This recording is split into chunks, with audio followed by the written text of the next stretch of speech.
Assalamu alaikum everyone. This is Taiba, member of Mental Health Awareness Program organized by Takhliqee. In this video, I'll be talking about who can actually provide counseling and who cannot. Also, I'll be talking about what can we do at a personal level to help people with mental health issues. First and foremost, we must know what is counseling. It refers to giving advice to a person on social or personal problems professionally.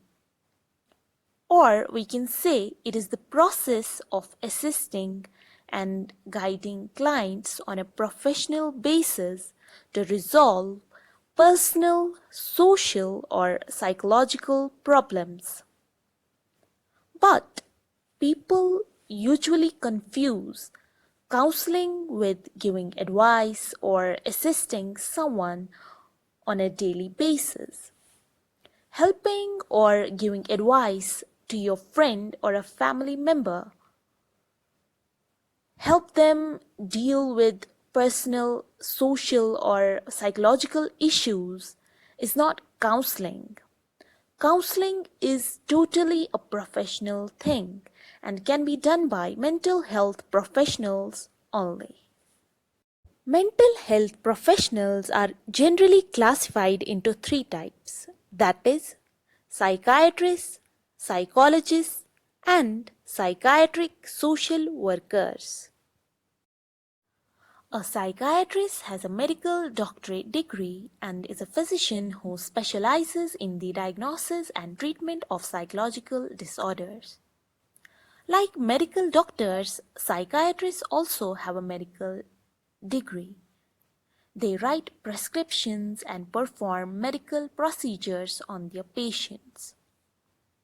So, if one goes to a psychiatrist for diagnosis and treatment of psychological disorder, he or she will be mostly treated with drugs. Psychiatrists don't use counseling as such.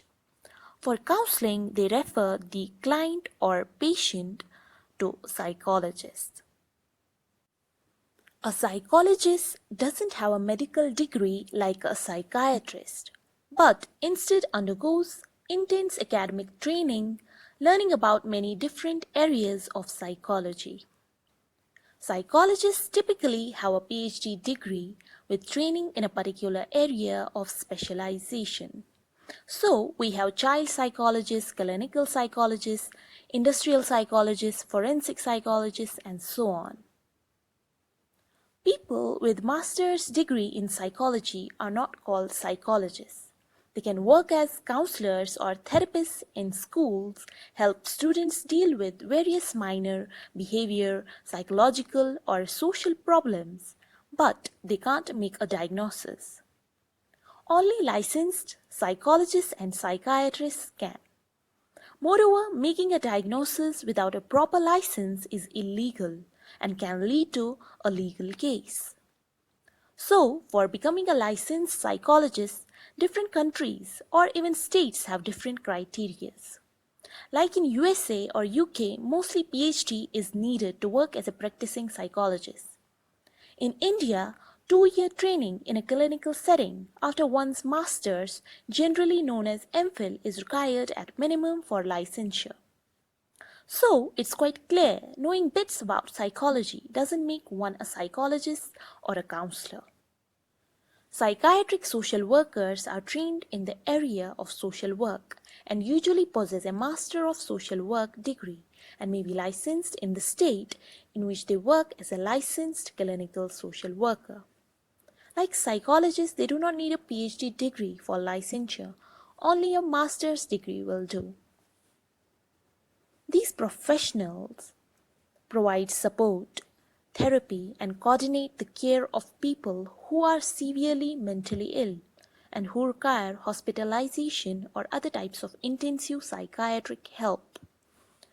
But their main focus is on the social conditions that can have an impact on mental disorders, such as poverty, overcrowding, stress, etc. They find solutions to a range of social problems that often accompany mental illness. We all know how one's social conditions, like low socioeconomic status, can actually have a severe impact on mental health. So they look into the social factors, and for that they may administer psychotherapy, that is, talking with clients about their problems, and often work in a clinical setting. But they do so under other psychological professionals, that is, psychiatrists or psychologists. Coming to the difference between a psychologist and a psychiatrist is imperative, because people mostly confuse the two, thinking one is the synonym of the other, when it's not the case. As previously mentioned, psychiatrists mostly use medications to help people with the treatment.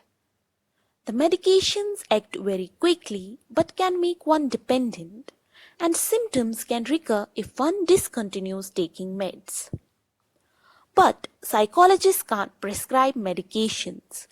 Instead, they choose from a range of therapies available like talk therapy, exposure therapy, client-centered therapy, couple therapy, etc. as required. Therapies usually take longer than medications to show its effects. But if a client shows consistency in one's sessions, it can actually help deal with the mental illness completely and also decrease the chances of relapse after the therapy is over. So, both professionals diagnose and treat mental disorders. It just depends on the intensity and the characteristics of one's mental illness. If one is in the former stage of mental illness, one can easily seek the help of a psychologist, and then a psychologist can actually refer that person to a psychiatrist if he or she feels the need of a medical attention. Similarly, if the nature of one's illness is intense, like schizophrenia, psychiatrists will mostly do. In short, all psychological professionals work together in a hospital setting. Moreover, as already mentioned in one of the videos, that DSM-5 is used for diagnosis of mental disorders.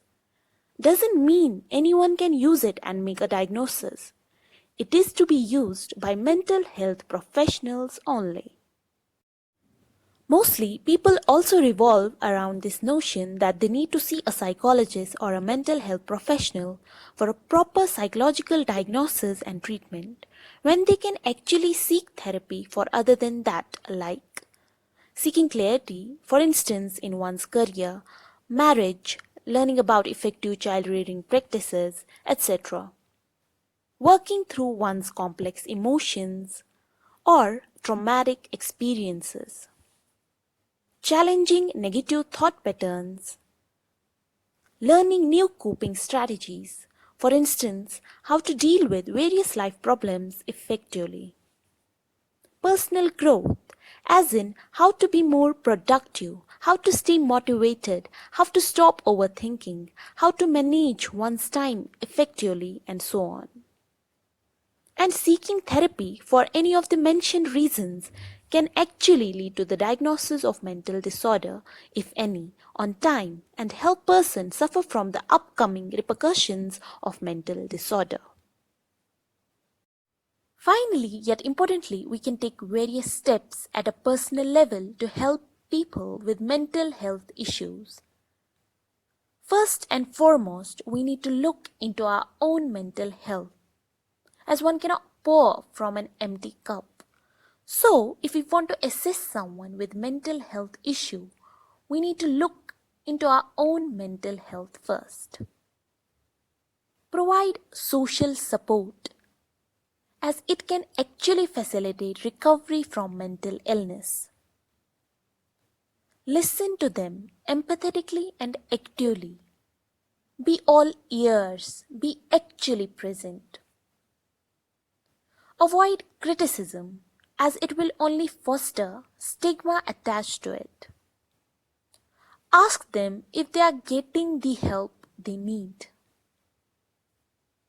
Never ever ignore the cry for help.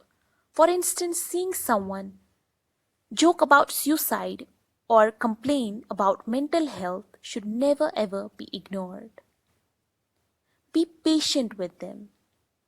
The nature of mental illness can easily make others impatient.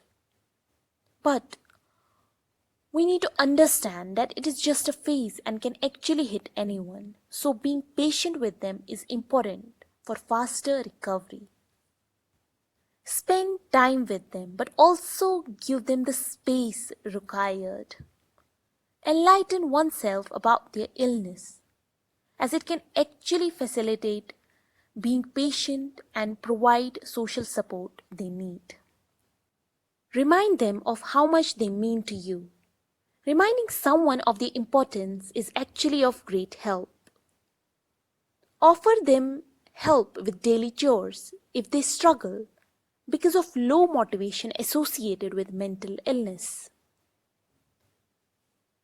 Most importantly, seeing someone sad and low doesn't mean they are suffering from depression, anxiety, etc. So, diagnosing someone on one's own or just playing doctor should totally be shunned. Hope this video might have helped you. Thank you for watching.